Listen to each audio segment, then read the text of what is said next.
टीव्हीवर आताची सर्वात मोठी बातमी आपण पाहतोय। अपघातानंतर कंट्रोल रूमला सुद्धा फोन केला नाही।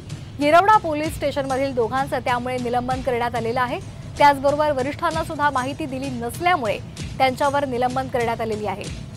तर आपण पाहतो येरवड्यामधल्या दोघांवर कारवाई करण्यात आलेली आहे। येरवडा पोलीस स्टेशनमधील दोघांचं निलंबन करण्यात आलेलं आहे।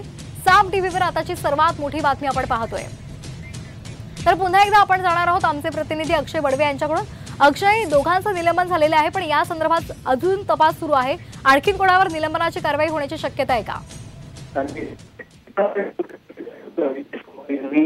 माध्यमांना काही प्रतिक्रिया होत्या की ज्या पोलीस कर्मचाऱ्यांनी किंवा अधिकाऱ्यांनी या संपूर्ण ड्रंक अँड ड्राइव्ह प्रकरणात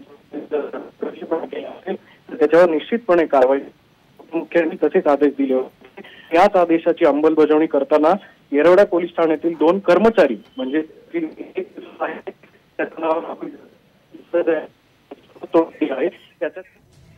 अगदी धन्यवाद अक्षय आपण दिलेल्या माहितीसाठी। तर आपण पाहतोय ड्रंक अँड ड्राइव्ह प्रकरणी आता येरवडा पोलीस ठाण्यामधील दोघांचं निलंबन करण्यात आलेलं आहे।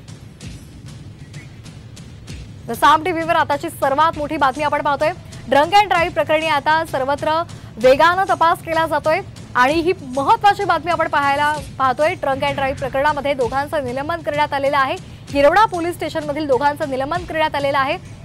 कंट्रोल रूमला फोन करण्यात आलेला नव्हता। त्याचबरोबर वरिष्ठांना सुद्धा या संदर्भात माहिती देण्यात आली नव्हती। हाच ठपका ठेवून त्यांच्यावर ही कारवाई करण्यात आली आहे।